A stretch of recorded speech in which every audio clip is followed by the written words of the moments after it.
Hello my dear students, welcome to all of you class 9th on my YouTube channel E-Class. Dear students, as you know all that we are learning chapter 1 from chemistry textbook that is known to all of you. Dear students, today I am with new topic that is a Brownian motion. So dear students, let us discuss what is the Brownian motion कि Brownian motion क्या होता है. Brownian motion नाम क्यों पड़ा इस पे? Brownian motion नाम इसलिए पड़ा क्योंकि Robert brown was a botanist, एक वनस्पति विज्ञान के साइंटिस्ट थे. इन 1827 में इन्होंने एक एक्सपेरिमेंट किया. ठीक है, ये कैसा एक्सपेरिमेंट किया इन्होंने? Which types of experiment he has done experiment to prove that the particles of any matters whether in each forms whether in solid, liquid और गैसियस स्टेट्स. उन्होंने ये प्रूव किया कि द पार्टिकल्स जो होते हैं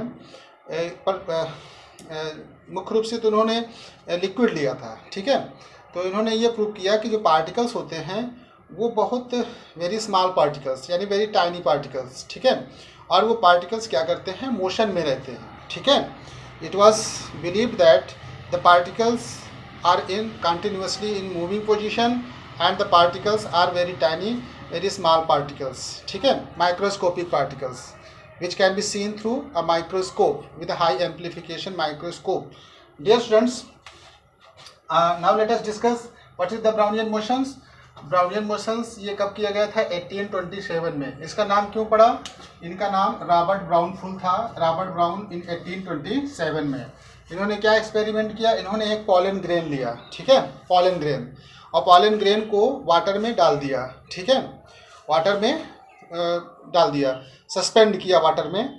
तो वाटर में जैसे इन्होंने सस्पेंड किया पॉलन ग्रेन को, तो माइक्रोस्कोप से इन्होंने देखा कि जो पार्टिकल्स होते हैं पॉलन ग्रेन्स को उन्होंने ऑब्जर्व किया कि pollen grains are moving very high speed, यानी पॉलन ग्रेन बहुत हाई स्पीड से मूव कर रहा है. यानी the whole phenomena was observed through a high amplification of microscope. Microscope से उन्होंने देखा तो उनको कुछ ऐसा नज़ारा दिखा. Let us discuss. इन्होंने देखा कि ये जो पार्टिकल्स हैं ये आपको दिख रहे हैं सब पॉलन ग्रेन्स हैं. ठीक है, ये छोटे छोटे फ्लावर में जैसे आपने देखा होगा कि ऊपर पॉलन ग्रेन मिलता है आपको. ठीक है, ये पॉलन ग्रेन है और यहाँ पे आपको देखो जो वाटर फील्ड है तो वाटर के मॉलिक्यूल्स पार्टिकल्स विजिबल नहीं होते हैं. The particles of waters are invisible because these are so microscopic which can not be seen. तो pollen grains are bigger in comparison to waters, therefore the pollen grain have been represented here, but it is difficult to represent the particles या molecules of water here. तो dear students, as you know that invisible moving, तो इन्होंने देखा कि जो pollen grain है ये microscope से ऑब्जर्व किया तो ये काफ़ी हाई स्पीड से घूम रहा है, रैंडम मोशंस इधर उधर. ठीक है, not in defined path, irregular path. ये देखो पार्टिकल्स का कोई मूवमेंट इधर उधर, ये सब घूम रहे हैं. डायरेक्शन जैसे ये पार्टिकल इधर जा रहा है, ये वाला इधर आ रहा है, इधर घूम रहा है, ये इधर घूम रहा है, इधर ऐसे ऐसे देखो ना एरो ऐसे. तो ये पॉलन ग्रेन्स ऐसे मूव कर रहा है. ठीक है, तो ब्राउनियन मोशन को डिफाइन कैसे कर सकते हैं? देखिए, the zig zag movement of small particles suspended in a liquid और गैस. या here is a important concept कि the Brownian motion can be seen. The whole phenomena of Brownian motion can be applied in case of gas also. Is called Brownian motion. Once again, the zigzag movement. यहाँ आप देख सकते हो zigzag movement. देखो zigzag movement. The zigzag movement of small particles suspended in a liquid or gas is called Brownian motion. तो dear students, here is an important to remember that the Brownian motions and the whole phenomena can be observed in case of gases also. Yes, in case of gas, when जैसे आपने देखा होगा कि beam of light कभी whole पास room से जब गुजरती है, बीम ऑफ लाइट. ठीक है, बीम ऑफ लाइट जब पास होती है किसी स्मॉल पोर्स से इनसाइड द रूम या किसी एरिया में, तो आपने देखा होगा कि इसमें जो टैनी पार्टिकल्स होते हैं, वेरी स्मॉल पार्टिकल्स, ये डस्ट पार्टिकल्स. ठीक है, डस्ट पार्टिकल्स, वो डस्ट पार्टिकल्स आपको दिखेंगे जैसे बीम ऑफ लाइट यहाँ पास होती है तो आपको डस्ट पार्टिकल्स मूव करते हुए इधर उधर दिखाई देंगे. यानी dust particles are in moving position. ये ऐसा क्यों होता है? क्योंकि dust particles can be hit, the particles are being hitted by fast moving air particles. Air particles जाकर के उसमें हिट करते हैं तो हमको वो ट्रैक दिखता है। तो डियर स्टूडेंट्स, जैसे आपको ये पता हो गया होगा कि ब्राउनियन मोशन क्या होता है, तो ब्राउनियन मोशन का कंक्लूजन क्या निकला? What is the basic conclusions, what is the main conclusions of Brownian motions, because why the Brownian motion is important? ठीक है, इसका कंक्लूजन क्या निकला? कंक्लूजन नंबर 1, कंक्लूजन 1 ये निकला कि ब्राउनियन मोशन इस एक्सपेरिमेंट से ये प्रूव कर पाए कि the particles of matters are very tiny. ठीक है, बहुत छोटे हैं, टीनी पार्टिकल्स हैं, वेरी छोटे, बहुत स्मॉल पार्टिकल्स। ठीक है, और दूसरा ये कंक्लूजन निकाला उन्होंने, दूसरा कंक्लूजन ये निकाला कि the particles of matter are continuously in moving position. दूसरा कंक्लूजन ये निकला कि the particles of matters are continuously moving, यानी लगातार वो क्या कर रहे हैं? घूम रहे हैं। तो 2 कंक्लूजन इस लिक्विड के केस में ये मिला आपको। ठीक है, ये लिक्विड के केस में आपको 2 मिला। तो Robert Brownian motions, the whole credit goes to sir Robert Brown because he has done a tremendous experiment to prove that the particles of any matters are in moving positions, and in case of liquid he has done, because his experiment was associated in case of liquid state, but I have seen, yeah, you have seen that the whole phenomena can be observed in case of gases also, when beam of light passes through a small pores of the room. So we can see a fine particles moving in irregular ways, because irregular ways, these irregular movement of the particles is just associated with the whole phenomena of Brownian motion. तो Brownian motion, एक word आता है ना यहाँ पे, liquid, liquid, I have used here the word liquid. Clear? I think Brownian motion is clear to all of you.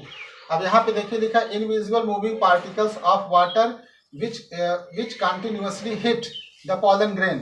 अब यहाँ पे पॉलन ग्रेन क्यों घूमा? क्योंकि ये यू कैन ऑब्जर्व हियर कि पॉलन ग्रेन क्यों घूम रहा है। पॉलन ग्रेन इसलिए घूम रहा है क्योंकि जो पार्टिकल्स है वाटर के वो कंटिन्यूसली घूम रहे हैं। ठीक है, आर मूविंग इन कंटिन्यूसली। अब वो क्या करते हैं कि वो हिट करेंगे पॉलन ग्रेन को, पॉलन ग्रेन को हिट करेंगे। अब ये बताइए, अगर वाटर को, if water is increase, if water is heated, water का टेम्परेचर क्या किया जाए? गर्म कर दिया जाए, वाटर को हीट कर दिया जाए। तो वाटर को गर्म करने पे क्या ब्राउनियन मोशन की स्पीड, ये पॉलन ग्रेन के घूमने का जो स्पीड है, ये वैसा ही रहेगा कि कम हो जाएगा? इंक्रीज होगा कि डिक्रीज होगा? You have to only justify. As you know that as you increases the temperature of liquid, the particles of liquid acquires a high kinetic energy, highly kinetic energy will be acquired here.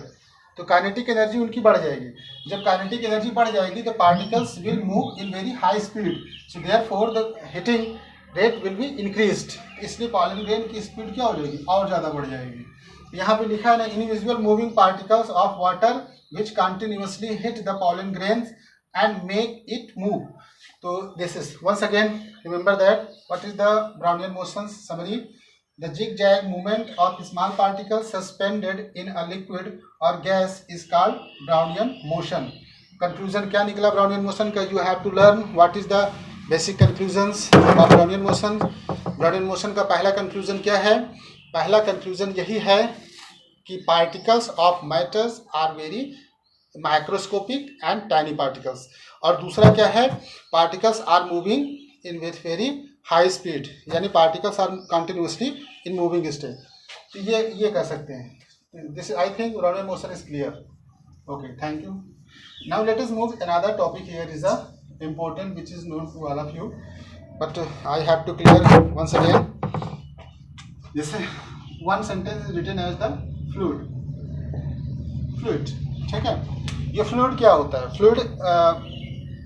Fluid क्या होता है? Fluid is the matter of substance which can easily flow. जैसे liquid आपने देखा होगा, liquid में जैसे milk है, वाटर है, तो ये जैसे इसको अगर हम किसी भी सरफेस पे गिरा दें तो ये क्या होता है? इजिली फ्लो होना शुरू कर दे। यानी the matter of any substance which can flow, liquid stage of matter which can flow easily, जो आसानी से फ्लो हो सके उसे हम फ्लूइड कहेंगे, ठीक है। जनरली जैसे वाटर है, मिल्क है, this comes and fluid. There is another topic here is a rigid. आप जैसे एक आपको वर्ड आता है ना रिजिड, रिजिड क्या होता है, जैसे एक वर्ड आता है ना रिजिड, ठीक है। तो rigid is the solid form. जैसे रिजिड किसे कहेंगे, रिजिड जब कोई बॉडी रिजिड है इसका मतलब है कि वो बॉडी अनबेंडिंग इनफ्लेक्सिबल है।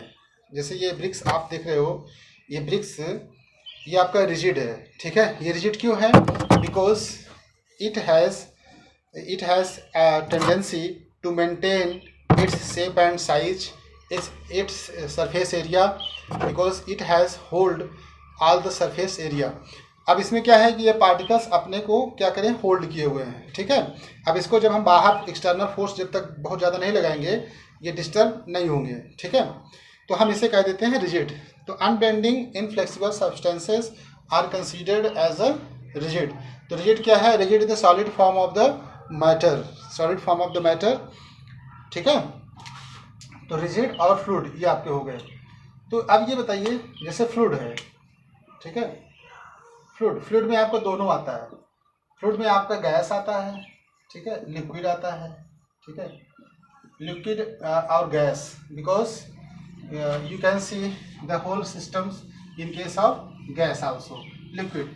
लेकिन डिफरेंस ये है कि फ्लूइड को कैसे डिफाइन करेंगे, फ्लूइड को हम लोग ऐसे डिफाइन करेंगे। Now define the fluid.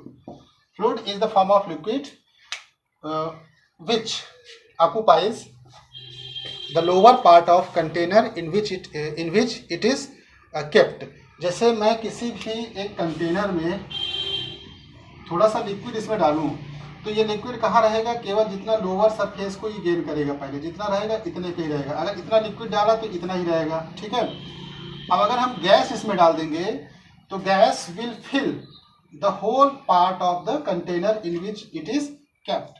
अब गैस को जब यहाँ पे थोड़ा सा डालेंगे तो gas will fill the whole container, therefore the particles of the gases, yes। अब गैस को आप थोड़ा सा इसमें डालोगे तो गैस तो इसको पूरा फिल कर देगी। लेकिन अब यहाँ पे फ्लूइड में, लिक्विड के केस में क्या है कि ये लोअर सरफेस को गेन करती है, it acquires the lower surface,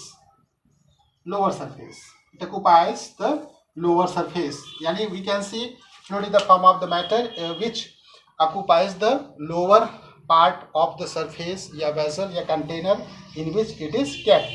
It cannot fill the whole container।